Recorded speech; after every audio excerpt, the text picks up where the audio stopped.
అమ్మయ్య వచ్చేసింది క్లారిటీ వచ్చేసింది. ఎందుకు బీఆర్ఎస్ కి ఇన్ని కష్టాలు కాన్వాయ్ తీరు వరుసపెట్టి వస్తున్నాయో, కేసీఆర్ కి ఆయన ఇంటోళ్లకు పార్టీ క్యాడర్ కి అందరికి ఎందుకు ఇన్ని ఆపదలు వద్దన్న వచ్చి పడుతున్నాయో తెలిసిపోయింది. చెప్తే గిదా అని నిశ్చింత్రం అయిపోతారేమో గాని ఇదే నిజం. ఇవన్నిటికి కారణం ఓ గేట్ అట. ఆ గేటే గులాబీ పార్టీ కష్టాలకు గేట్ వే అయిందట.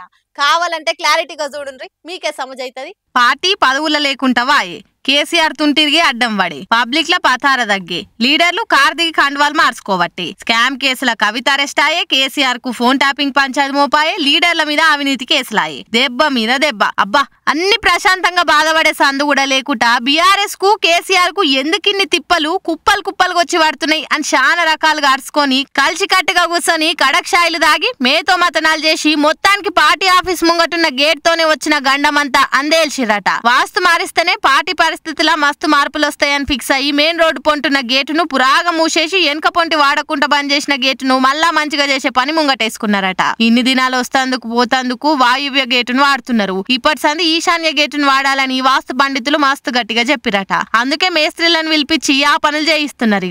ఇప్పటికే కేసీఆర్ కు వాస్తు నెంబర్లు అంటే బాగా నమ్మకం అని అందరికి ఎరికే. సారు కార్ నంబర్ అంటే బాగా సెంటిమెంట్. అందుకే ఆయన వాడే కార్ల 6 నంబర్ పక్క ఉండేటట్టు చూసుకుంటాడని గట్టిగానే ఈయన వస్తుంది. వాస్తు బాలేదనే పాత సచివాలయంకి వెళ్ళి పాలన నడిపియలేదని కూడా ప్రచారం జోరుగానే నడిచింది.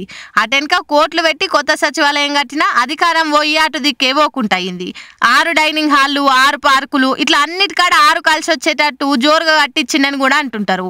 కొత్త జిల్లాలు చేసినప్పుడు కూడా 33 జిల్లాలు అంటే 3+3 6 వచ్చేటట్టు ఆలోచన చేసిండని కూడా టాకు. అయితే మెయిన్ రోడ్ పొంటున్న గేట్ నే ఎన్నో ఏండ్ల సంధి వాడుతున్నారు. 13 ఏళ్ల లడాయి చేసి తెలంగాణ రాష్ట్రం తెచ్చినప్పుడు 2 సార్లు అసెంబ్లీ ఎలక్షన్లలో గెలిచినప్పుడు సీఎం కుర్చీల 10 ఏళ్లు కూర్చున్నప్పుడు అన్ని మంచిగా ఉన్నప్పుడు కూడా గిదే గేట్లకెళ్లి రాకపోకలు నడిచినాయి. కానీ కాలం మంచిగా ఉన్నప్పుడు సరే గాని ఇప్పుడు బ్యాడ్ టైం బ్యాండ్ బజాయిస్తుంది కాబట్టి మన చేతుల పనే కాబట్టి మారిస్తే పోయేది ముందని గీ పని ముంగటేసుకున్నారట. అయితే ఈ ముచ్చట తెలిసి కొందరేమో ఎట్లయినా సార్కు నమ్మకాలు ఎక్కువనాయే, ఇసువంటి కష్టకాలంలో ఇంకా ఎక్కువ పట్టించుకుంటాడు ఇసువంటి అని లైట్ తీసుకుంటే, ఇంకొందరేమో ఇరుడే ఆలస్యం ఎడ్డియ పట్టిరట. వీళ్ళ కథ సలగుండా గేట్లు మూసేస్తే దర్వాజల రంగు మారిస్తే గాశారం మారితే మంచిగానే ఉండు. ఓ పార్టీకి పెబ్బయి ఉండి గిస్వంటి మూఢనమ్మకాలను ముంగటేసుకుంటే ఎట్లనయ్యా అని కొందరు కామెంట్లు చేస్తారు. అనేటోళ్ళు అంటనే ఉంటారు మనం మంచిగుంటే చాలనుకొని. కేసీఆర్ అయితే ఆయన నమ్మింది ఆయన చేస్తున్నాడు పొర్రి. మరి గేటు మార్చినాక ఫేట్ ఎట్లా తిరుగుతుంది అనేది చూడాలిగా.